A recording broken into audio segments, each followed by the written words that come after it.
Wait, is Dad coming too? Emily, my only daughter, pouted as she swished her colorful dress around.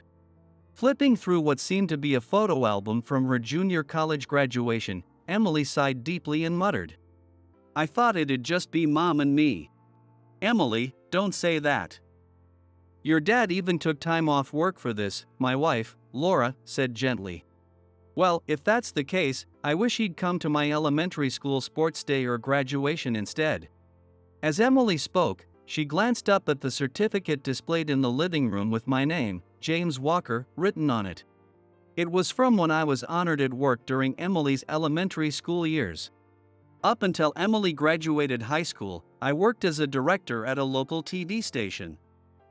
Just as she said, I hadn't attended her sports days, graduation ceremonies, or even her entrance ceremonies.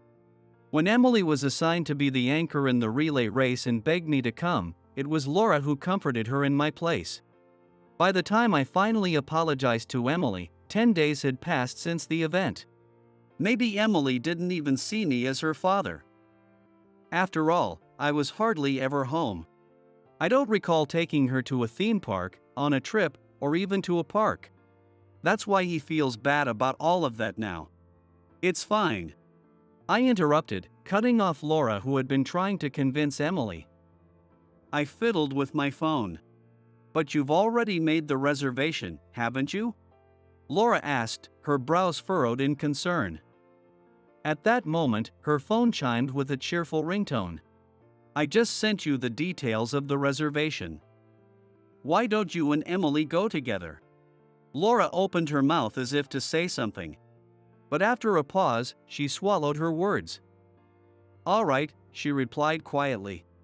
Emily, now changed into casual clothes, left the house with Laura. Left alone in the living room, I sank into the sofa. I don't even feel nostalgic. I muttered, picking up one of the photo albums Laura had carefully compiled since Emily was born.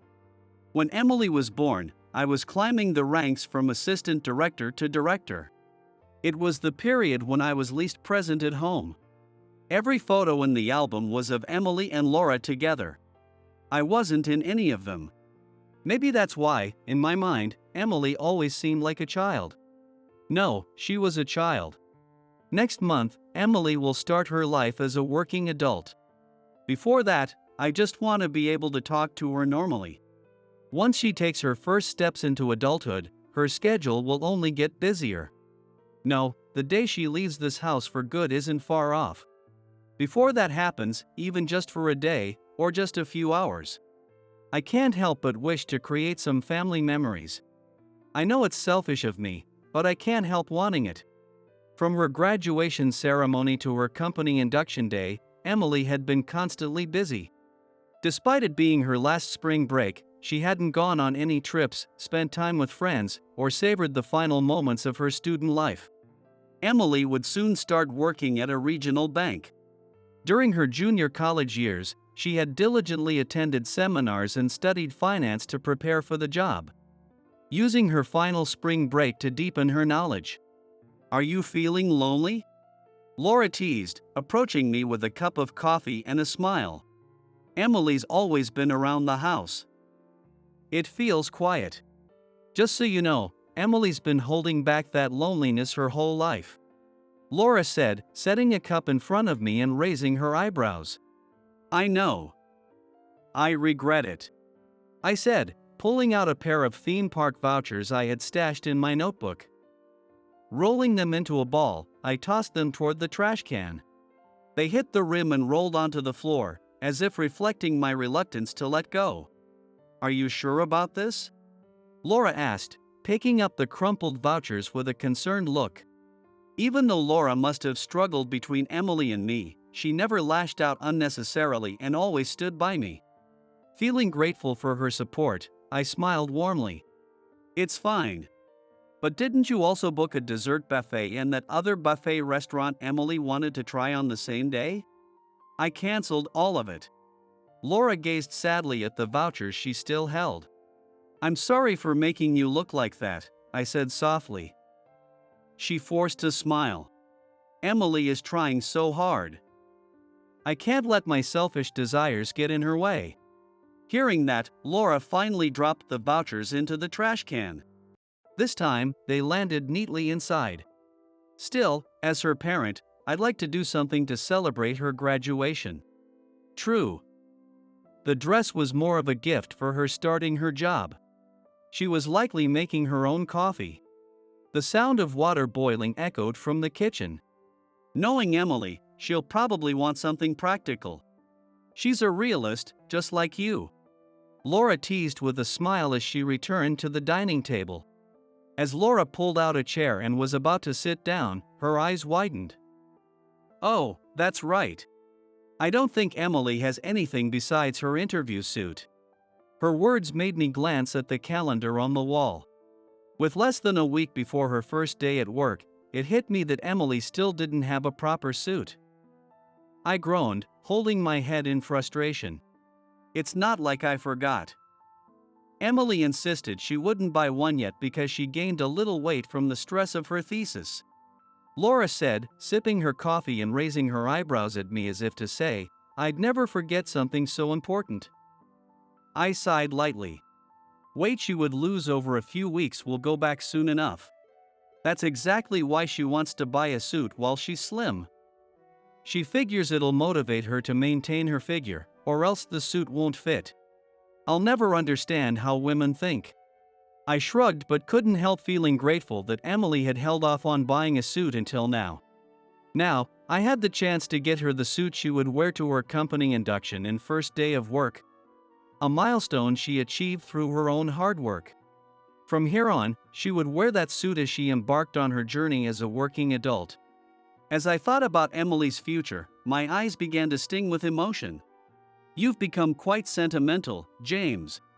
Laura remarked, picking up my empty coffee cup. It's thanks to you, Laura, I said, watching her head toward the kitchen. You're welcome, she replied with a mischievous smile. The TV station was always bustling. Even during the supposedly quiet hours between midnight and early morning.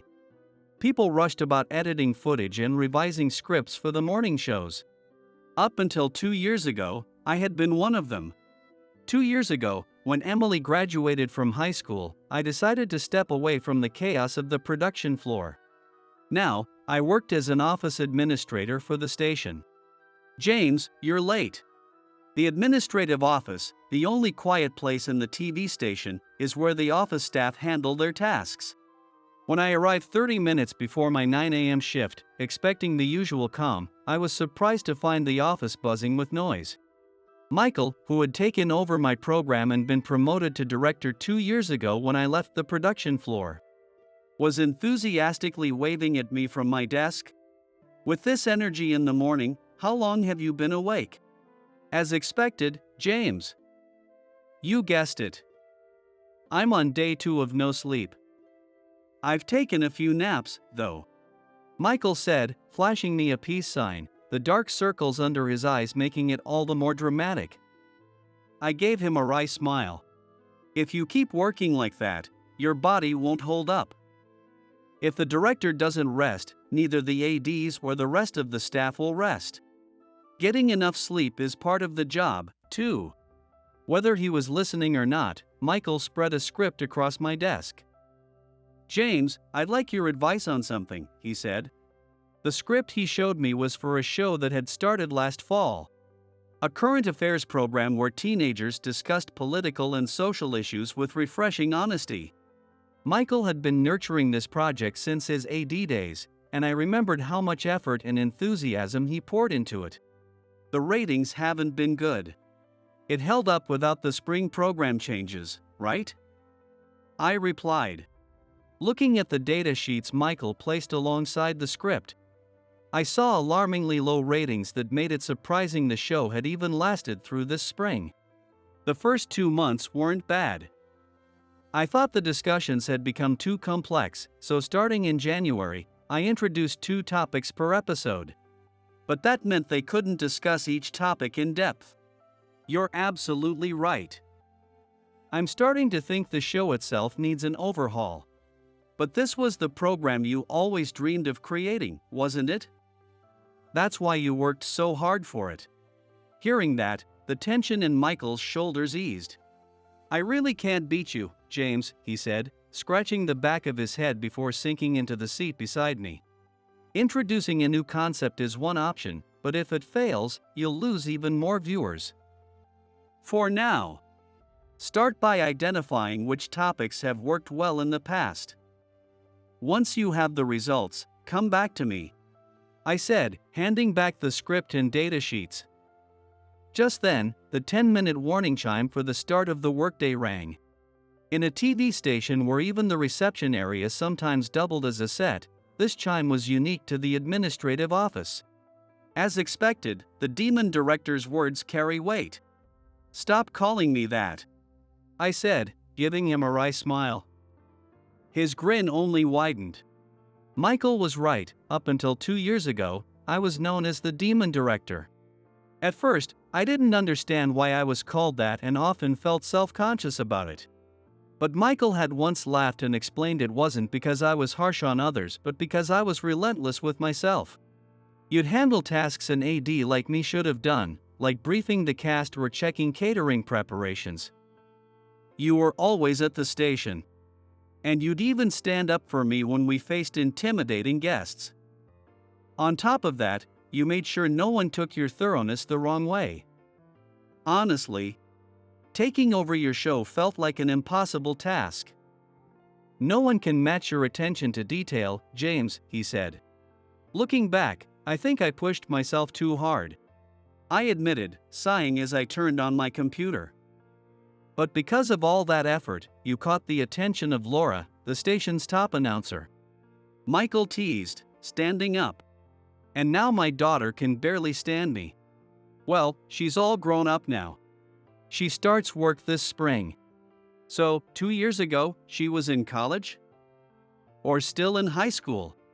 Michael asked, holding the script to his chest as he pondered aloud. Then, as if struck by a revelation, he jumped. "Wait, was your request to transfer to administration because of your daughter?" I had never clarified why I switched to an administrative role 2 years ago. It wasn't a secret, but it wasn't something I felt the need to announce either. The legendary demon director stepped away from the production floor. There was a time when I was the subject of curious stares throughout the station. I let the rumors people spread as they pleased go unchecked. By that point, I had already decided to live for my family. I didn't have the luxury of being distracted by trivial matters. Just as Michael started with, "I wouldn't know," being single and all, the official start of day chime rang. It's honestly a waste. Even the demon director, admired by everyone at the station, is no match for his daughter, Michael said as he headed for the office door. "To be fair, you can't turn back time," I murmured to his retreating figure. I picked up my phone from the desk, lighting up the screen. The image of Emily in her dress brought a natural warmth to my heart. The skies were a perfect blue for Emily's fresh start. Wearing the gray suit Laura and I had picked out, she smiled shyly at her mother. "Mom," as expected of a former announcer. "You have great taste," she said, spinning once in front of the mirror. "Oh, Emily," Laura said. "What? Did I say something weird?" "You're grinning," Emily said, giving Laura a puzzled look through the mirror as Laura placed a hand on her shoulder. "It was Dad who picked out and bought this suit," Laura said. She added, "I just gave some advice," but it didn't seem to register with Emily, who was wide-eyed with surprise. From Emily, now looking down, came a soft voice, "After all this time, what's the point?" For 18 years, I had been the father who made Emily feel lonely. I never expected to make up for years of loneliness with just 2 years of trying to mend things. Still, I had resolved to slowly bridge the gap between Emily and me. Her voice, strained as though dragged from her throat, almost broke that resolve. I had always known this was just my selfishness. And yet, knowing I was imposing my feelings and circumstances on her, all I could manage to say was, "I'm sorry." It was then that Laura opened her mouth to speak. "But, thank you," Emily murmured. "Emily, you need to say it louder, or he won't hear it." "Oh, be quiet."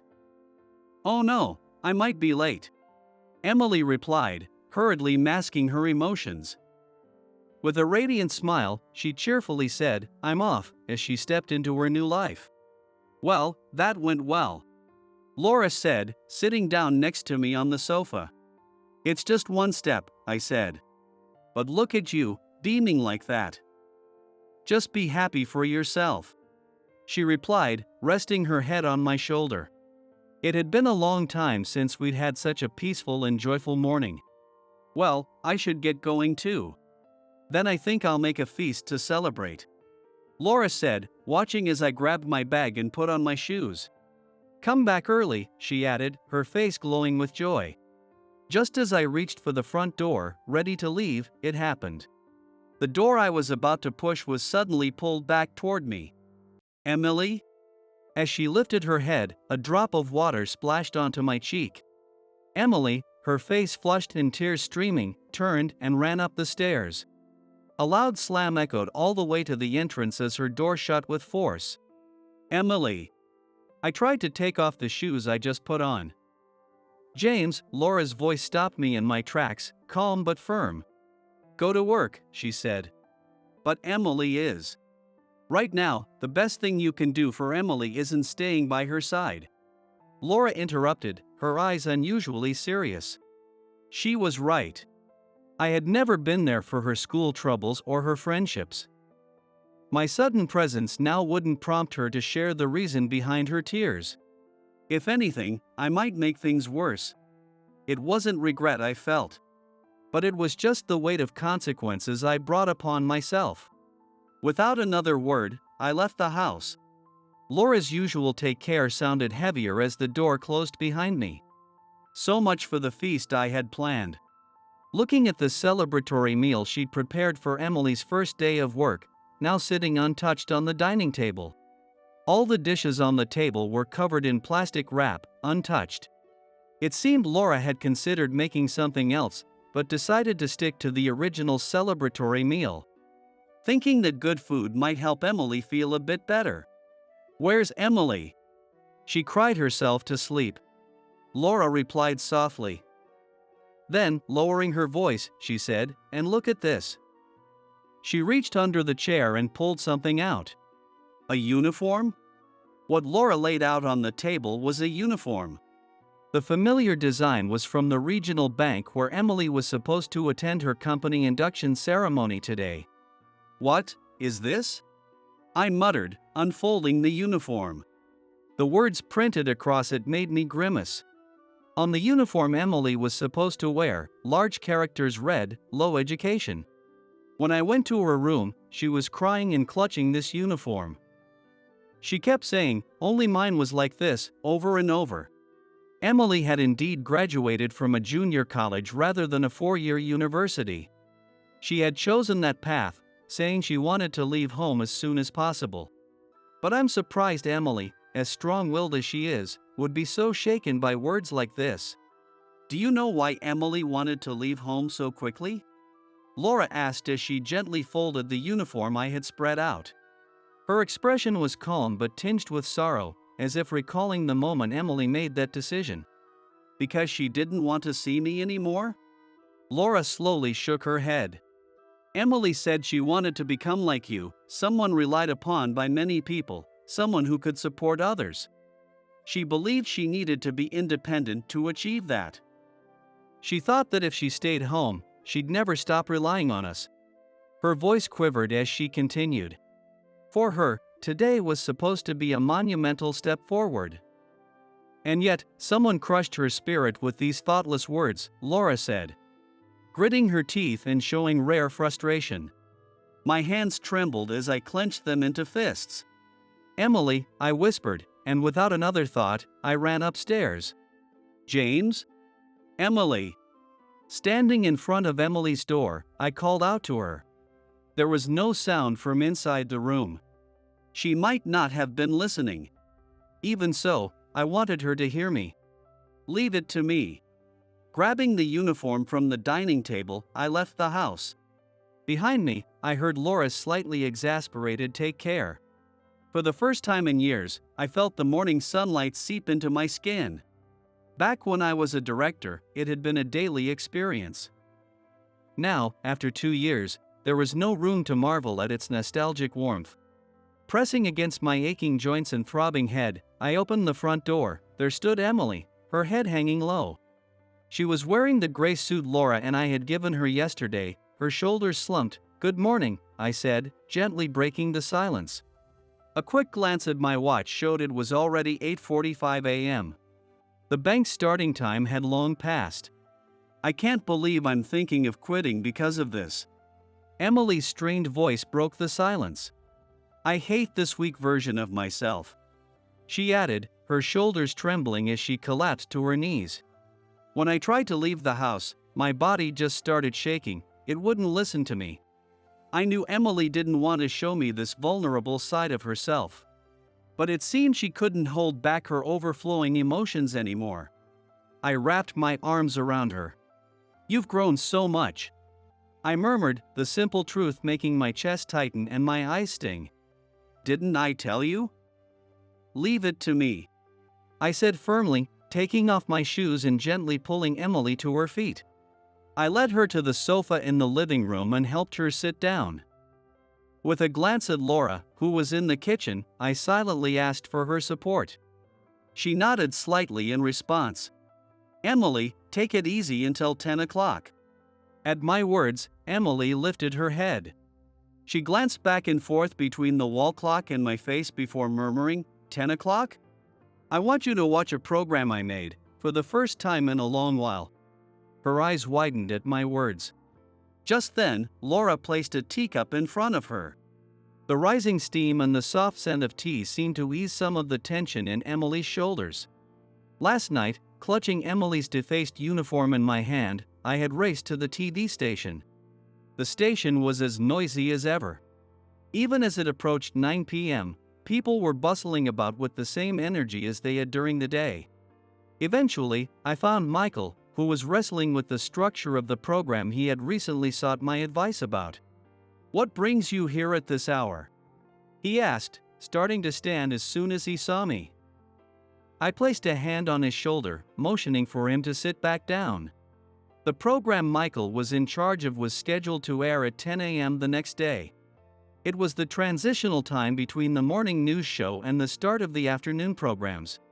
It was a slot where students would need to skip school to watch it. But from another perspective, it was precisely those kids who might feel they couldn't go to school that the program was meant for. "Is tomorrow's editing done?"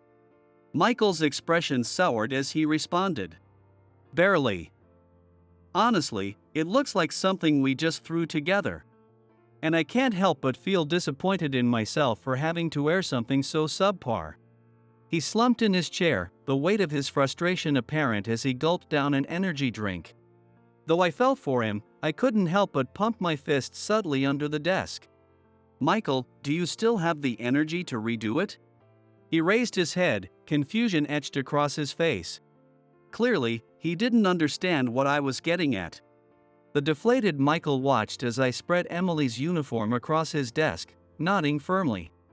"I'll handle the director, Mr. Miller. Program changes happen all the time, it's nothing to worry about. But I can't do this alone. Will you help me?" I grasped Michael's hand. And after a moment, he squeezed back. From that point, it became a race against time. We rewrote the script and revamped the program structure, getting approval from Mr. Miller, who had already gone home. Michael interviewed bank employees connected to the station, while I contacted students who were scheduled to appear the following week, asking them to adjust their schedules. It's been a while since we've done this kind of last-minute production. It was during the time we finished the narration recordings and were in the middle of editing the footage. Michael let out a sigh as he said those words. But his face was brighter. He was a far cry from the man slumping in despair just hours earlier.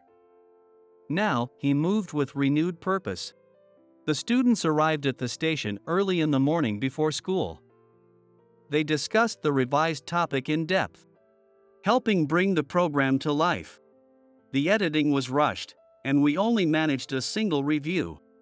Still, Michael smiled as he said, for the first time in a long while, I feel fulfilled. James, it's 10 o'clock. I had been busy notifying my supervisor about taking paid leave and asking Mr. Miller to review the final cut of the program. Apparently, the hour had flown by without me realizing it. Following Laura's silent gesture, I returned to the living room. When I turned on the TV, the students who had gathered early this morning were on screen, their expressions serious and focused. This is a program my junior colleague produces. But just for today, I got to handle it. As the narrator introduced the show's theme, the topic of the day appeared on screen. Academics? Dad, is this? Just watch. The topic I had proposed to Michael was academic background.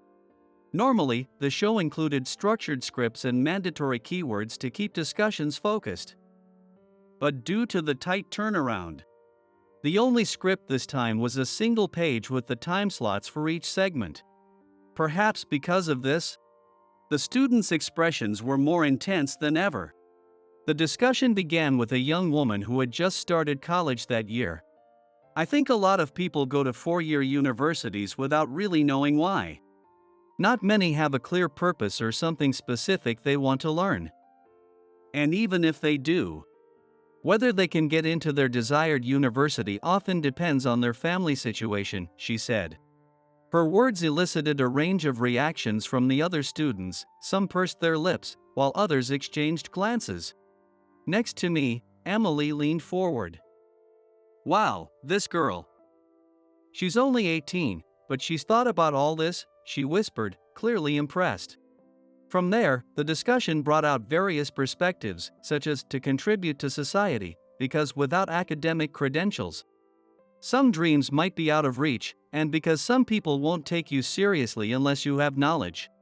The show's host, the only working adult among them, asked, "How many of you think you might be laughed at for not having an academic background?"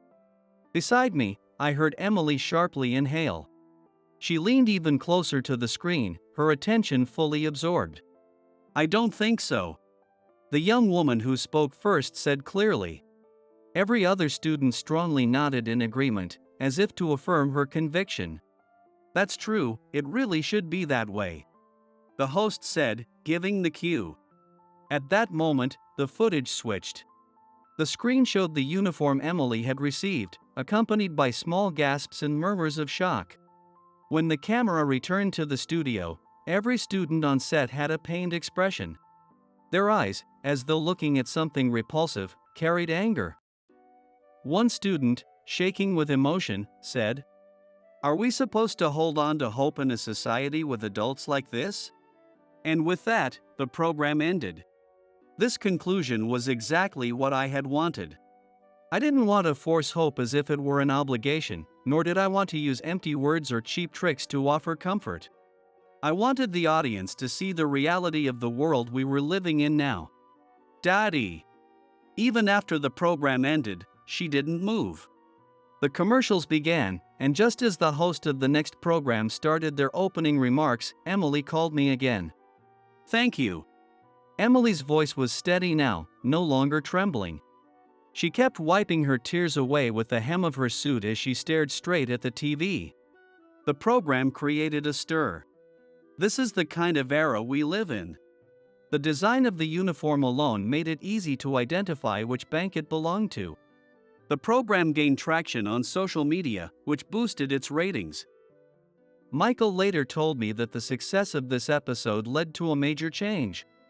He stopped scripting discussions entirely, instead letting students speak freely. Several bank executives came to our house to apologize, but I never joined those meetings. Emily, for her part, kept saying, "I'm fine with resigning voluntarily." As a bank, they didn't want to be seen as the villains. They tried hard to convince her to stay. Laura told me while hanging the laundry. But by then, neither Laura nor Emily seemed to care anymore. By the time Laura finished hanging the laundry, the conversation had shifted to whether the upcoming weekend would be sunny. "So, Daddy, I'll be staying here a little longer." "No, for the first time, I was able to do something for you. That makes me happy." Emily gave a small, dismissive laugh. That's not true, she said, standing up. My stubbornness, my preference for studying over sleeping, that's all because I take after you, Daddy. Emily? The reason I could hold on and not give up this time is because you and Mom worked so hard to raise me strong.